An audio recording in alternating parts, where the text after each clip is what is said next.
बिस्मिल्लाहिर्रहमानिर्रहीम। अस्सलाम वालेकुम नाज़रीन, आज के प्रोग्राम में आपको खुशामदीद कहते हैं। मैं आपके साथ हूँ आपकी होस्ट सुमैरा मिर्ज़ा। नाज़रीन, प्रोग्राम में आज हम सबसे पहले बात करेंगे कि आलमी सतह पर ताकतवर ममालिक में जो एक हलचल मची है, जिसमें फ्रांस, अमरीका, बरतानिया, ऑस्ट्रेलिया में जो है आबदोज़ों की जो मुआहदे हैं उनकी मनसूखी और फिर नए मुआहदों का वजूद में आना, इस तमाम जो प्रॉब्लम वहाँ पर क्रिएट हुई है उसके ऊपर फिर फ्रांस का रद्द अमल, ये तो रही ओवरऑल एक सूरत हाल। लेकिन अगर हम बात करते हैं स्पेसिफिकली अफगानिस्तान की मौजूदा सूरत हाल पर, पाकिस्तान की जो खारिजा पॉलिसी है, शुरू से पाकिस्तान का वाज़ेह मौक़िफ़, अमरीका को दो टोक जवाब और फिर अब उसके जो नताइज सामने आना शुरू हो चुके हैं, जिनकी अगर हम एक छोटी सी मिसाल लें तो वो न्यूजीलैंड टीम की वापसी भी है। इस पर हमारा जो सवाल है अपने पैनलिस्ट से वो यही है कि क्या पाकिस्तान की जो खारिजा पॉलिसी है वो बैलेंस्ड है, मुतवाज़न है? अपने पैनल का तारुफ करवाना चाहूँगी। सबसे पहले सैयद शुएबुद्दीन साहब इस डिस्कशन में हमारा साथ देंगे। सर, आपको इस प्रोग्राम में वेलकम कहती हूँ। फयाज़ वड़ाई साहब भी हमारे साथ रहेंगे इस प्रोग्राम में। सर, आपको भी प्रोग्राम में वेलकम कहती हूँ। हामिद अल मशरकी साहब, आप भी तज्ज़ियाकार हैं, तज्ज़िया देंगे इस प्रोग्राम में, आप भी अपना आपको भी खुशामदेद कहती हूँ। शुएब साहब, क्या कहना चाहेंगे? पाकिस्तान की खारिजा पॉलिसी मतवाज़न है इस वक्त इस तमाम सूरत हाल पर? पाकिस्तान की खारजा पॉलिसी जब 1947 में ये मुल्क बना तो उस वक्त दुनिया में दो ताकतें थीं। आलमी जंग दूसरी थोड़ी अर्से पहले ख़त्म हुई थी, और एक रशिया थी और एक अमेरिका थी। सही। पाकिस्तान ने उस वक्त अमेरिकन ग्रुप को ज्वाइन किया था। बिल्कुल। सीटो सेंटो, पाकिस्तान उनका मेंबर भी बना, पाकिस्तान अमेरिका के साथ खड़ा हो गया। रशिया के साथ जाने का जो मौका था वो भारत को मिला, भारत रशिया के साथ चला गया। ठीक है। लेकिन बदकिस्मती ये हुई कि जब 1962 में चीन की जंग हुई तो अमेरिका ने पाकिस्तान को तो मना कर दिया कि चाइना भारत जंग में इन्वॉल्व मत हो, लेकिन जब हमारी जंग हुई 65 की, बिल्कुल, तो अमेरिका ने हमारा साथ नहीं दिया। बिल्कुल सही। और 71 में तो हम वो छठे अमेरिकी बेड़े का इंतजार ही करते रह गए और मुल्क आधा हो गया। तो इसके बावजूद भी हम अमेरिका के साथ ही रहे। बिल्कुल सही। हाँ, एक हमारे जो टाइज थे वो चाइना के साथ थे, और हमने चाइना और अमेरिका को करीब लाने में भी अपना अहम किरदार अदा किया। ठीक हो गया। ये चलते रहे सिलसिले, मतलब है कि अफगानिस्तान में रशिया आ बैठा और हमने इस हद तक मुखालफत की कि अमेरिका का साथ दिया, मुजाहिदीन को ट्रेंड किया, पाकिस्तान में उनके कैंप्स बने, वो यहाँ से तरबियत ले के रशिया से लड़ने के लिए जाते रहे।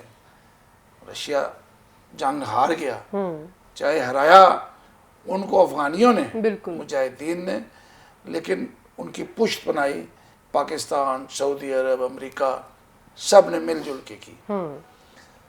देन अपना वो आया 2001 जब 9/11 हुआ, तो फिर हमने, अमेरिका ने बिल जबर हमारी शारक पे अंगूठा रख के हमें अपना साथ देने के लिए कहा। ये सारा सिलसिला चलता हुआ आज आ गया 2021। ठीक हो गया। लेकिन गुज़श्ता कुछ साल से हम अब अमेरिका से दूरी की पॉलिसी इख्तियार किए हैं। दूरी से मुराद ये नहीं कि अमेरिका को बिल्कुल रिजेक्ट कर दिया, हम चाइना के साथ जोड़ रहे हैं। ठीक हो गया। रशिया के साथ हमारे करीबी ताल्लुकात हैं। एक वक्त था कि पुतिन पाकिस्तान आने वाले थे, इस साल भी उनके आने की कोई उम्मीद पैदा हो रही है। फिर अचानक कुछ ना कुछ ऐसा होता है कि पुतिन का दौरा आगे चला जाता है। बिल्कुल। लेकिन वो एक प्लानिंग का हिस्सा है, चल रहा है। अब अमेरिका को ये नज़र आना चाहिए कि उसने इस खित्ते की एक बड़ी ताकत को, इंडिया को अपने साथ में लाया है। पाकिस्तान और इंडिया एक कैंप में नहीं बैठ सकते हैं। सही। बड़ा सीधा सीधा हिसाब है।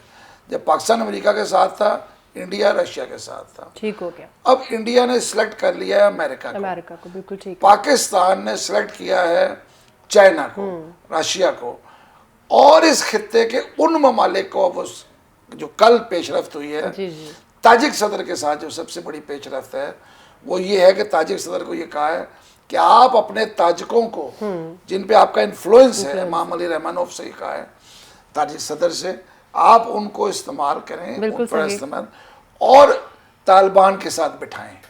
दूसरी तरफ जो एक चीज़ हमें अभी भी नज़र नहीं आई, कुछ चीज़ों को अब बज़ाहिर नहीं पता चलता, ठीक है, जो अबूरी हुकूमत है उसमें भी एक ताजिक और एक अजबक दोनों मौजूद हैं। ठीक हो गया। एक इमाम उनका नायब सदर, नायब वजीर आजम, एक उनका ताजिक जो है वो सिपा सलार। ठीक हो गया सर, बिल्कुल ठीक है। तो ये जो खित्ते की इस वक्त पॉलिसी है वो पाकिस्तान की शिफ्ट है। ठीक हो गया। उस शिफ्ट की वजह से अमेरिका और दूसरे ममालिक नाराज हैं। ठीक हो गया। तो भाई आपने हमारे दुश्मन को, भारत को सिलेक्ट किया है, तो फिर आप हमें क्यों ये चाहते हैं? क्या आप ये चाहते हैं कि हम इंडिया पपेट बन जाएं? वो नहीं बनना चाहते। ठीक है। हम अगर अपनी पॉलिसी लेके चल रहे हैं तो आप भी बर्दाश्त ना, जो कीमत तो देनी पड़ेगी। ठीक हो गया। जो आपने बात की फ्रांस वाली, जी जी, वो फ्रांस को तकलीफ ये हुई है कि उसका मुआहदा था ऑस्ट्रेलिया के साथ, ऑब्वियसली, बिल्कुल, वो बहुत बड़ा मुआहदा है, उसका अरबों डॉलर का है। बिल्कुल। वो मुआहदा अमेरिका ने, बरतानिया ने अपनी टेक्नोलॉजी जो है, अब वो टेक्नोलॉजी क्या है, एटॉमिक आबदोज की, वो ऑस्ट्रेलिया को देने की है। ठीक हो गया। अब आप ये अंदाजा लगाएं कि न्यूजीलैंड ने ये कह दिया है कि ऑस्ट्रेलिया अपनी इन आबदोजों को हमारे समुद्र से दूर रखे। ठीक हो गया। देखिए ये बड़े वजीतर पैमाने पर काम हो रहा है। और सर ये जो सारा आपने एक नहीं, मैं कोई चीज और एक रह गया पॉइंट सिर्फ, जी जी, कि ये जो न्यूजीलैंड की टीम वापस गई है, इसके बारे में न्यूजीलैंड के अखबार ने लिखा है कि 5 आइज हैं जो नजर रखती हैं दुनिया पे। उनमें न्यूजीलैंड है, उनमें इंग्लैंड है, ठीक है, उनमें ऑस्ट्रेलिया है, कनाडा है और अमेरिका है। इन पांचों की इंटेलिजेंस इकट्ठी मिलके ये दुनिया पे नजर रख रहे हैं रशियन दौर से। ये 5 आइज की इंफॉर्मेशन थी जिस पे ये इन्होंने लिया है। ठीक हो गया। उनके नायब वजीर आजम ने भी कह दिया है कि हम बताएंगे नहीं, लेकिन हमारे पास मजबूरी थी, हमारे पास ऑप्शन कोई नहीं था, थ्रेट था, लेकिन हमने बुला लिया। इसको हम अगले पॉइंट में डिस्कस करेंगे सर। इस तमाम सूरत हाल में पाकिस्तान की खारिजा पॉलिसी, पाकिस्तान की पॉलिसी में शिफ्ट आ रहा है। पाकिस्तान अपनी पॉलिसी तब्दील कर रहा है, जिसकी वजह से हमें अमेरिका और उसके अलायंस की तरफ से ये दबाव डाल रहा है। तो आपकी नजर में मतवाजन है इस वक्त या अभी जा रही है? हम तो पॉलिसी शिफ्ट कर रहे हैं ना, शिफ्ट हो रही है। ठीक हो, हम तो पॉलिसी शिफ्ट कर रहे हैं। ठीक है, हम उनको छोड़ रहे हैं, हम अपनी पॉलिसी बदल के उनको जा रहे हैं जो उन्हें कबूल नहीं है, जिसकी वजह से यह दबाव आ रहा है। ठीक है, ठीक है। क्या कहना चाहेंगे फयाज साहब आप? हमारा जो फॉरेन पॉलिसी होती है किसी भी मुल्क की, ये बुनियादी तौर पर दाव पेच होते हैं। दोस्त ममालिक के साथ भी ये खेले जाते हैं और दुश्मन ममालिक के साथ भी। हमने किसी मुल्क के साथ, किसी ब्लाक के साथ किस तरह रख रखाव रखना है, कौन सी बातें उनसे शेयर करनी है, कौन सी बातें शेयर नहीं करनी, कौन सी बातें छुपा कर रखनी है, कौन सी बातें ज़ाहिर कर देनी है, जी, ये सारा खारजा पॉलिसी का एक महवर होता है और एक हिस्सा होता है। ठीक हो गया, बिल्कुल। आप अगर देखें कप्तान को, हमारे को आजकल वो जो बातें कर रहे हैं वो ज़्यादातर रिलाई कर रहे हैं प्रेस कॉन्फ्रेंस पे और इंटरव्यूज़ दे रहे हैं मुख्तलिफ मुल्कों के, जो CNN को, कभी BBC को, और वो सारी जो हमारी फॉरेन पॉलिसी है, खारजा पॉलिसी, उसका इजहार कर रहे हैं इन इंटरव्यूज़ के ज़रिए। मैं समझता हूँ कि ये हमारी जो खारजा पॉलिसी है मुल्क की, उसके तवाज़ुन को ख़राब कर रहे हैं। बिल्कुल सही। आप प्राइम मिनिस्टर हैं, आप कोई भी मसला हो उसको थ्रू फॉरेन पॉलिसी, फॉरेन के जो मिनिस्ट्री है उसके थ्रू डील करें। आप अपने जो चीज़ें छुपाने वाली हैं, जो ज़ाहिर करने वाली हैं, एक इंटरव्यू में आप सब कुछ बयान कर देते हैं। इस वक्त इसका नतीजा क्या हो रहा है? इस वक्त यूरोपीय मुल्क और अमेरिका वो बगैर सोचे समझे ऐसे स्लाइड से तरीके से हमसे थोड़े से अलग भी हो रहे हैं और हमसे नाराज़ भी हो रहे हैं। बिल्कुल सही। और प्राइम मिनिस्टर के इन इंटरव्यूज़ की वजह से हम लग रहा है कि जैसे हम चाइना का ब्लॉक में बनने जा रहे हैं, रशिया के हिस्सा बनने जा रहे हैं, और या हम जो तालिबान के जो ऐसी चीज़ें हैं जो दुनिया को नागवार भी गुजर रही हैं, जो मुद्दे हैं वो भी हम अपने साथ लेने की कोशिश कर रहे हैं। मैं समझता हूँ कि हमें खारजा पॉलिसी पर बहुत गौर व फिक्र की ज़रूरत है। इस वक्त दुनिया का जो नक्शा है, दुनिया को जो हालात बन रहे हैं, उसमें आप कोई भी जल्दबाजी नहीं कर सकते। ठीक है। जैसे देखें ना, अभी कल का जो वाक़या हुआ उसमें प्राइम मिनिस्टर साहब ने, ठीक है वो क्रिकेटर रहे, उनकी एक दिलचस्पी है और होनी भी चाहिए, उन्होंने फौरी एक्शन लिया, फौरी फ़ोन किया, हो गया, लेकिन शायद ना होता तो ज़्यादा बेहतर था, वो बोर्ड के थ्रू अप्लाई उनसे बात करते। सही। मैं समझता हूँ कि हमारी जो खारजा पॉलिसी है उसके लिए बड़ी इस वक्त आसान सूरत हाल नहीं है।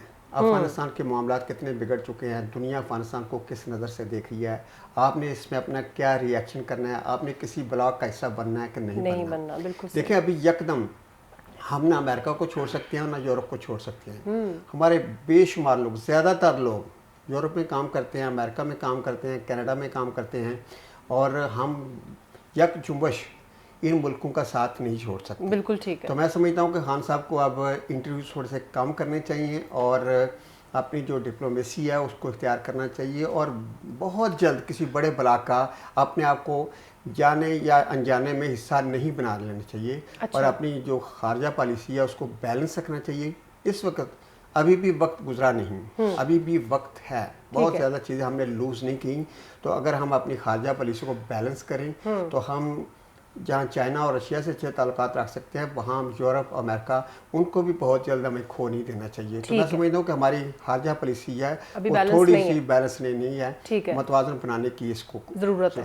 ठीक है जी, हामिद खान साहब आपका कहना? सुमेरा, मैं कहूँगा कि जिस तरह शुएब साहब ने बड़ी डिटेल में उसकी हिस्ट्री हमारी जो है खारजा पॉलिसी की बताई, उसमें बहुत सारी जो हैं वो हमारी हुकूमतों की कबाहतें भी रहीं। हमारे जो है मैं समझता हूँ कि बहुत सारे मामलात में, जिसकी मैं आखिरी में हर वक्त मिसाल देता हूँ कि कई साल हमारे पास वज़ीर ख़ारजा ही नहीं रहा, तो उस मुल्क ने फिर ख़ारजा पॉलिसी क्या बनानी। नवाज शरीफ साहब के दौर में 4 साल बगैर वज़ीर ख़ारजा के हमने गुजारे, जो कि पाकिस्तान की क्रिटिकल तरीन दौर का उनकी लाइंस में यानी कि नहीं थे। हाँ, नहीं वो नहीं होता, मतलब एक आदमी वज़ारत दिफा भी रख ले, वज़ारत दाखिला भी रख ले, इसका मतलब ये इदारे चलाने ही नहीं है दुनिया में इस तरह कहीं भी नहीं होता। इसका मतलब आपके पास काबिल एतमाद साथी नहीं है।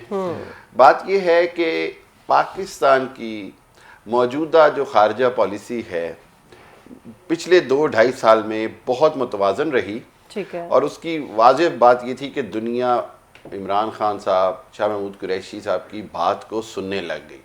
देखें, खारजा पॉलिसी के मुतवाज़न होने का सही सबूत ये होता है कि जब दुनिया को आपके फॉरेन मिनिस्टर का नाम याद होने लग जाए। बिल्कुल सही। हमें याद होता है जी कॉलिन पावल आया जी, हमें याद है जी कोंडोलीजा राइस आई है, हमें जी इधर जैक स्ट्रॉ इंग्लैंड का याद है, हमें इसी तरह दूसरे याद आते हैं। ठीक है ना, ये जो तो ये खारजा पॉलिसी मतवाज़न होने का सबूत है या फिर नहीं, इसका मतलब ये कि आप दुनिया में आपकी पॉलिसी कहीं ना कहीं काबिल कबूल हो रही है, आपकी बात सुनी जा रही है। हर वो खारजा पॉलिसी कामयाब होती है जिसमें आपकी बात को अहमियत दी जाए, आपकी बात सुनी जाए, आपको इग्नोर ना किए।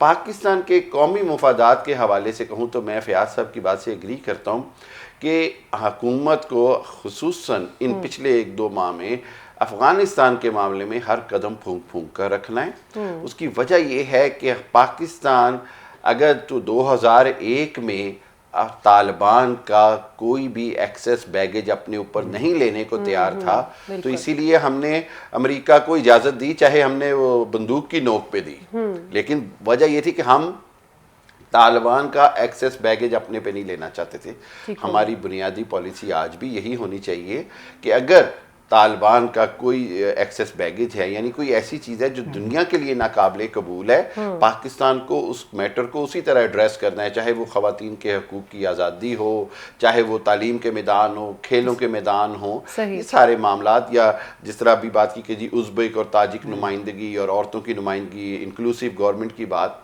एक बात ज़हन में रखें कि खारजा पॉलिसी 2 धारी तलवार की मानिंद होती है। बिल्कुल।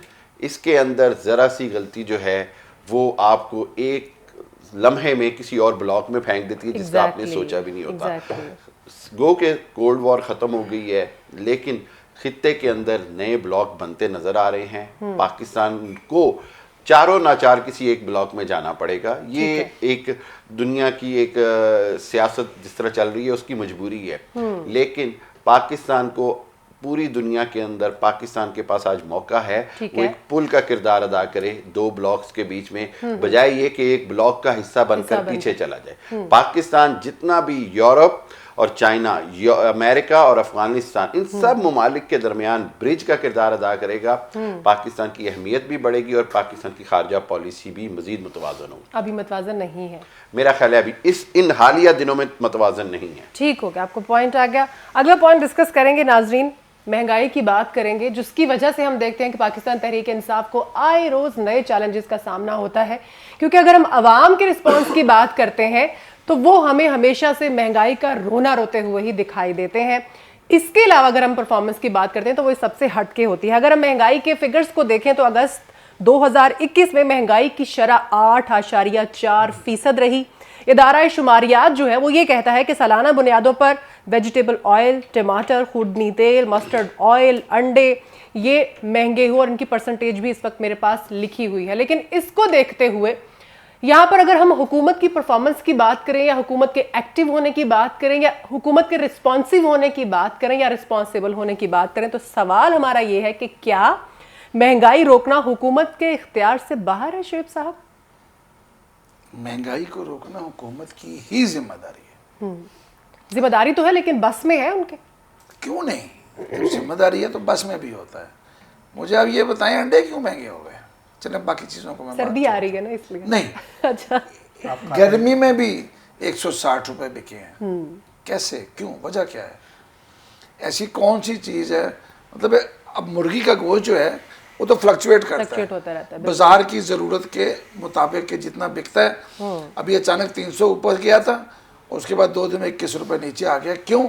मुर्गी ज्यादा थी, उसकी डिमांड कम थी, बिल्कुल सही। गोश्त नहीं चला गया। और जिंदा जानवर है, उसको रखा भी नहीं जा सकता, बिल्कुल। उसको जितना आप दाना खिलाएंगे उतना वो महंगा पड़ता है, लिहाजा उसकी अप्स एंड डाउन चलती है।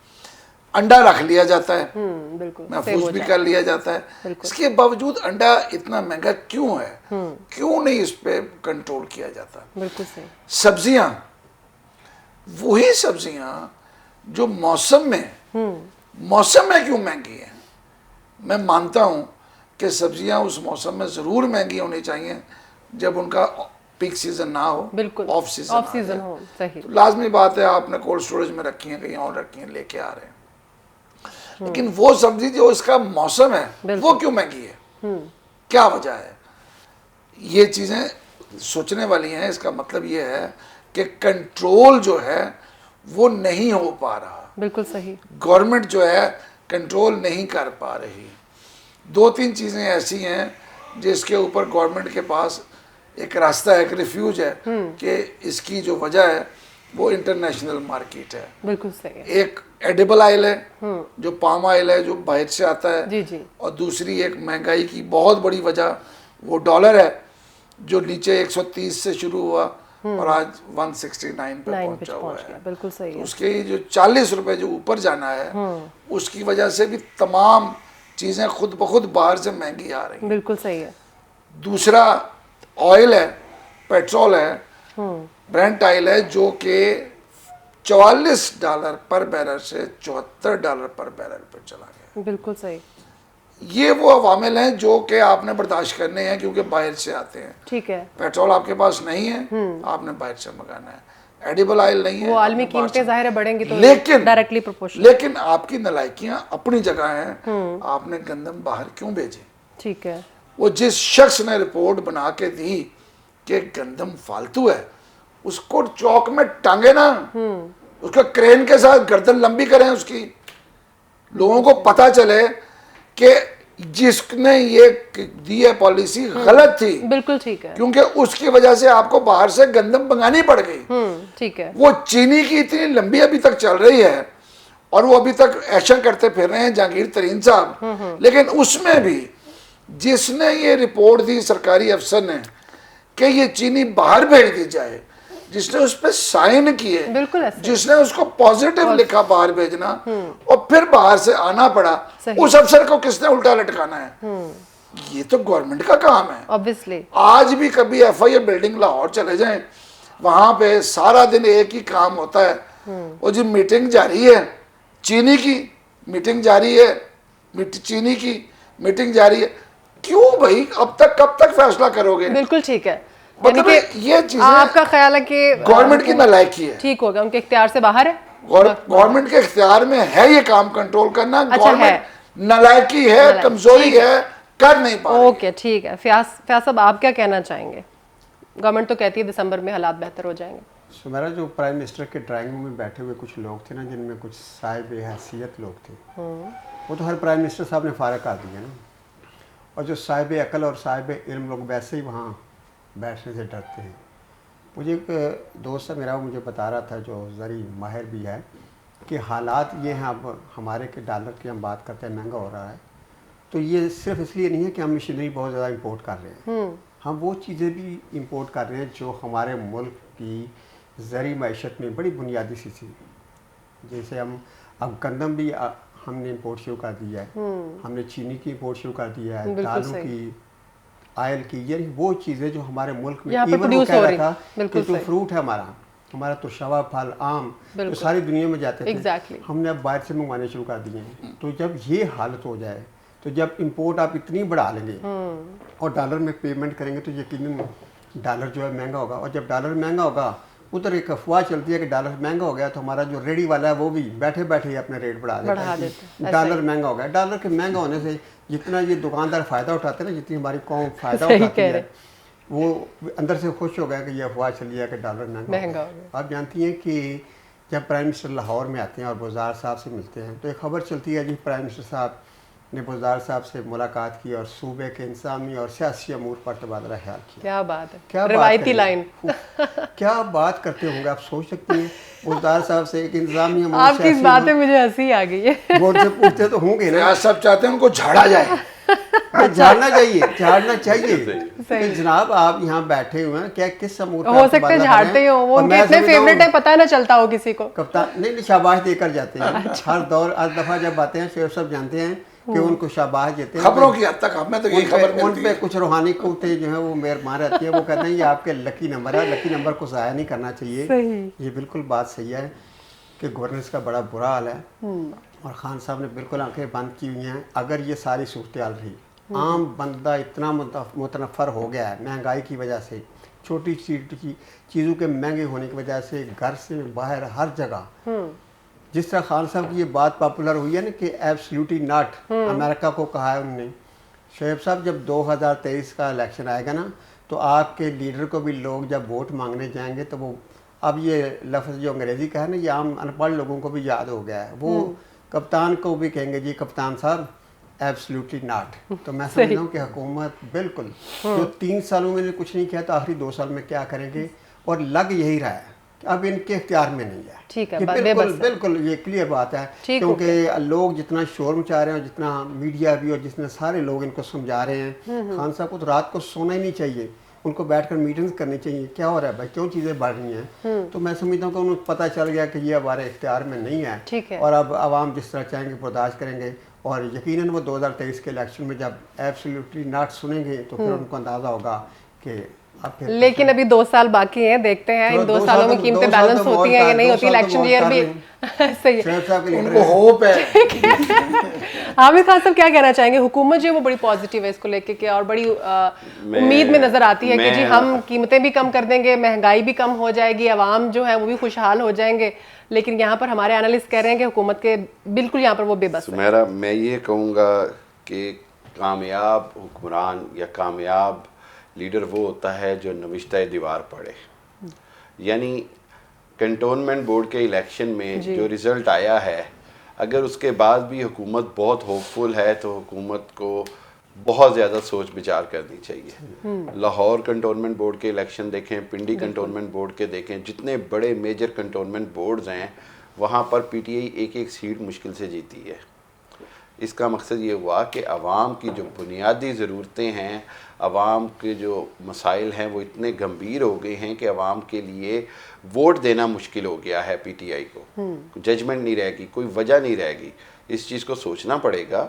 महंगाई जो होता है गरीब आदमी का रोज़मर्रा ज़िंदगी का सबसे अहम मसला है, और अगर हुकूमत इसके ऊपर कुछ नहीं कर सकती है और हुकूमत कोई भी अपनी परफॉर्मेंस सामने ले आएगी, तो बिल्कुल ऐसे ही है कि उसका अवाम कोई खैर मकदम नहीं कर सकते, चाहे वो खारजा पॉलिसी हो, चाहे वो मुल्क की दिफाई पॉलिसी हो, चाहे वो आप मुझे मोडीज़ के जो हैं वो ला के दे देंगे जी कि पाकिस्तान ए रेटिंग में चला गया, बी रेटिंग में चला गया, पाकिस्तान की स्टॉक एक्सचेंज यहाँ चली गई, लेकिन जब तक अवाम में मेरा आटा दाल चावल चीनी की जो कीमत है, मेरे लिए तो पैमाना वही है।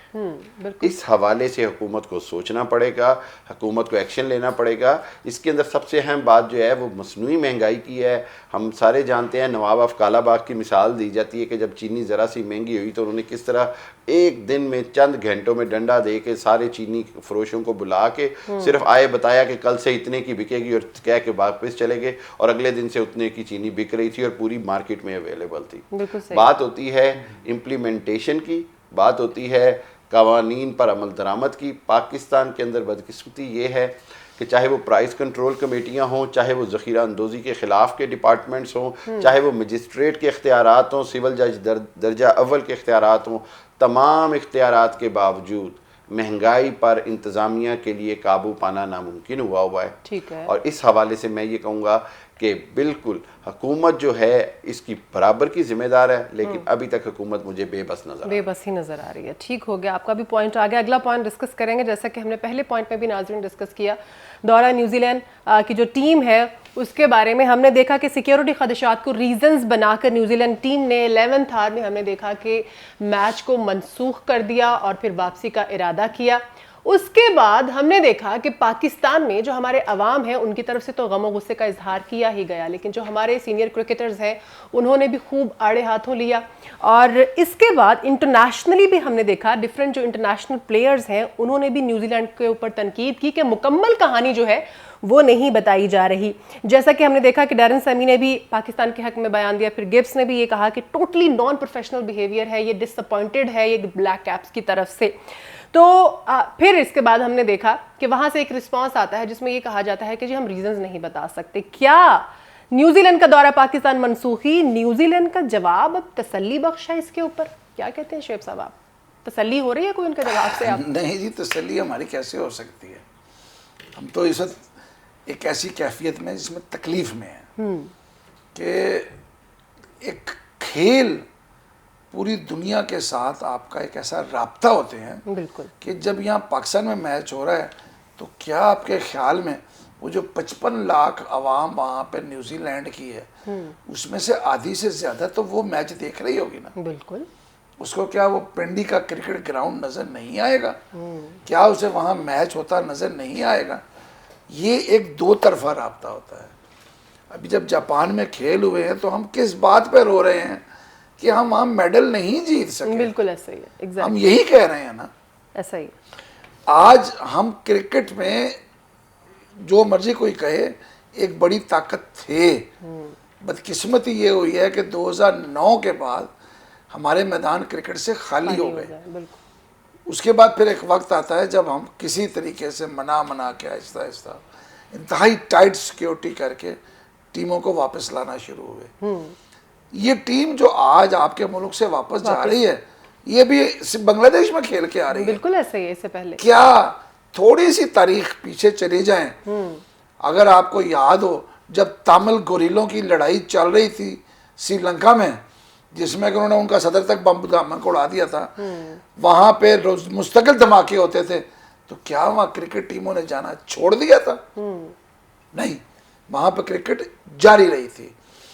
पाकिस्तान को स्पेशली टारगेट किया जाता है। बिल्कुल सही। जो पहला हमला था वो भी टारगेट किया गया था ताकि पाकिस्तान के अंदर क्रिकेट को ख़त्म किया जाए, हमारे राब्ते उन मुल्कों के साथ ख़त्म किए जाएं।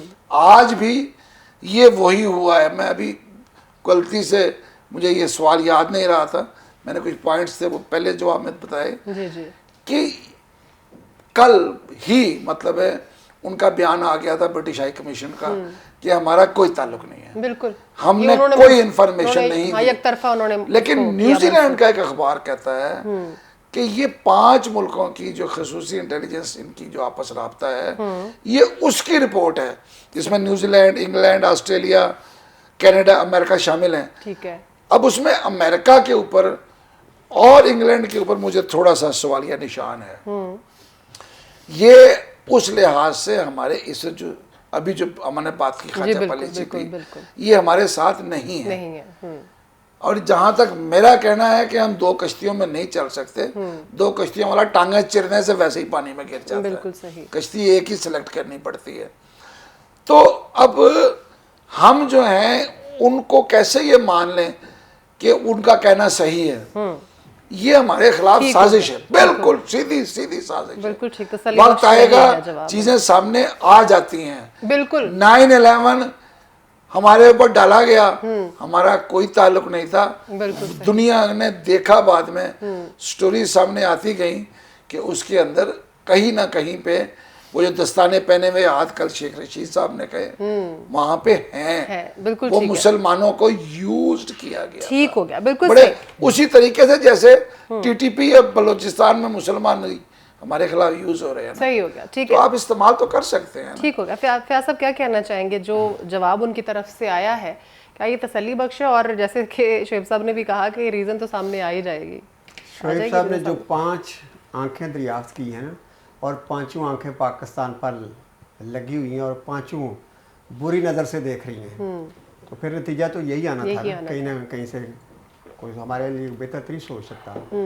देखिए सुमेरा, जो पाकिस्तान का जो क्रिकेट के साथ लगाव है, बिल्कुल आप जानती हैं कि पाकिस्तान में बेपनाह टैलेंट है क्रिकेट के हवाले से, और पाकिस्तान में क्रिकेट के जो खिलाड़ी पैदा हुए हैं, बड़े शानदार खिलाड़ी पैदा हुए हैं। उनकी पहचान सिर्फ पाकिस्तान नहीं, दुनिया भर में पाकिस्तान खिलाड़ियों का स्टाइल, उनका खेलने का अंदाज, उनका बॉलिंग का अंदाज, फील्डिंग का अंदाज, वर्किंग का अंदाज पसंद भी किया जाता है, और लोग इसको मानते भी हैं कि पाकिस्तान में एक टैलेंट है और एक ग्रोथ है पाकिस्तान की। बिल्कुल ठीक तो है। पाकिस्तान ने जहाँ हमारे खिलाड़ियों ने अपने पाकिस्तान का नाम रोशन किया है, यकीन करें कि पाकिस्तान के टैलेंट ने और पाकिस्तान के खिलाड़ियों ने क्रिकेट के खेल को फ़रोग देने में भी अहम किरदार अदा किया। बिल्कुल ठीक उनकी है। जो है ना अपनी कंट्रीब्यूशन वो इस खेल के हवाले से भी इतनी है कि दुनिया को माननी चाहिए। तो ये जो वाक़या हुआ है, जिस तरह उन्होंने कल काम दिखाया है आखिरी लम्हे पे, बिल्कुल मेरा अपना ख्याल है और मैंने यहाँ तक इसको फील किया है, ये बिल्कुल ऐसे हवा में फायर नहीं हो गया।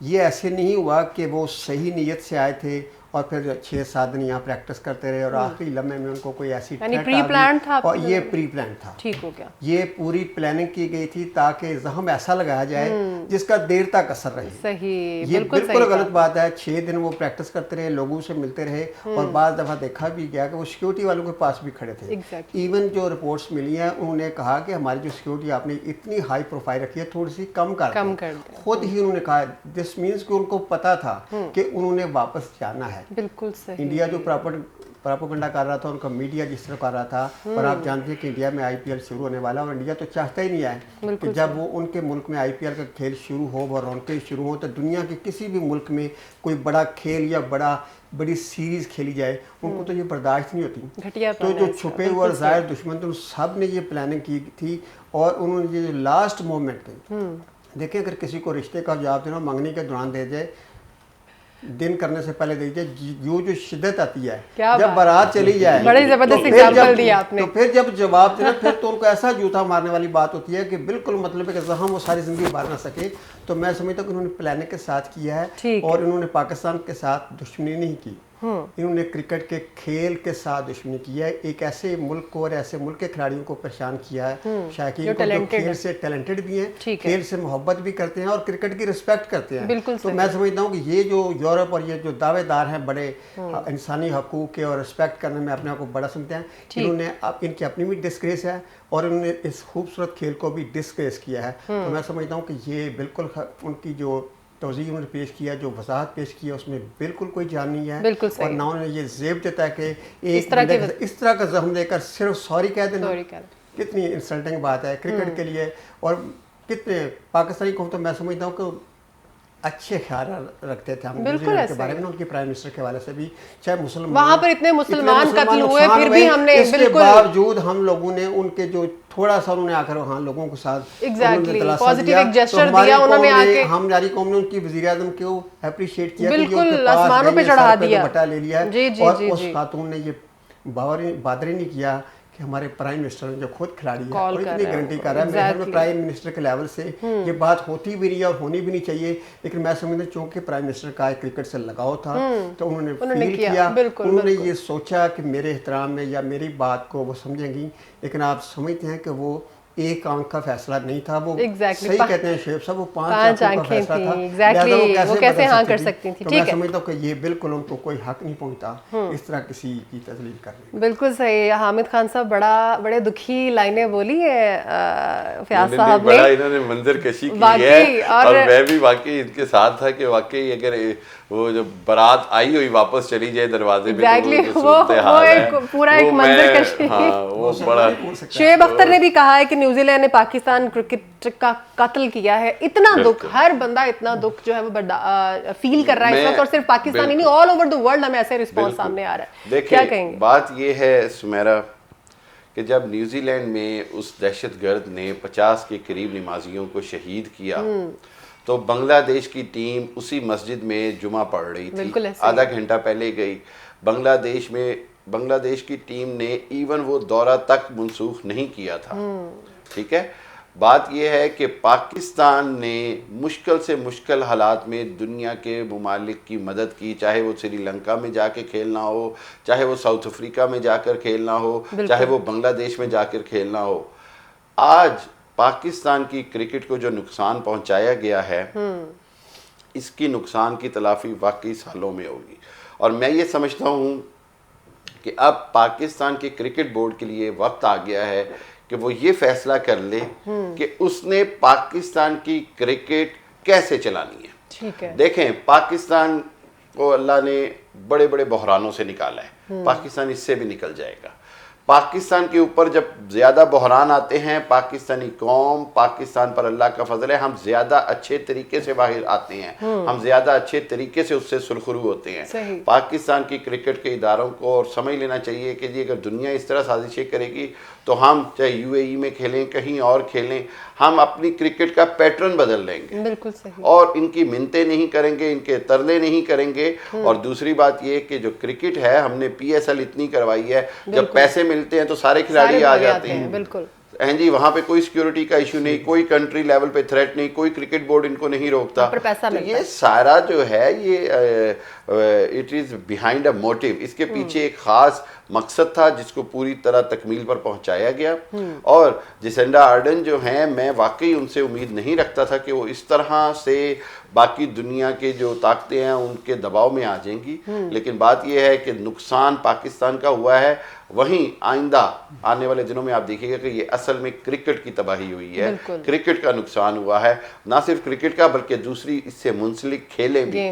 देखें, ये एक ऐसा प्रेसिडेंट सेट हो गया, क्रिक इन्फो की वेबसाइट ने बड़ा अच्छा लिखा, उनका जी ये एक ऐसा प्रेसिडेंट सेट हो गया जिसकी कभी मिसाल नहीं मिलती और आइंदा हर टीम डरा करेगी, बुलाते हुए भी और खेलते हुए भी। आपने क्रिकेट में एक नई अनसर्टेनिटी पैदा कर दी है। कोई इस तौजी की कोई जस्टिफिकेशन नहीं है जो न्यूजीलैंड बोर्ड ने दी है, इसके अंदर कोई जान नहीं है, रवायती रटा रटाया बयान है जिसकी ना तो आप सोर्स बता सकते हैं, ना कोई थ्रेट बता सकते हैं, ना ही आप बता सकते हैं जी कि आपको आया कहां से, दबाव कहां से आया।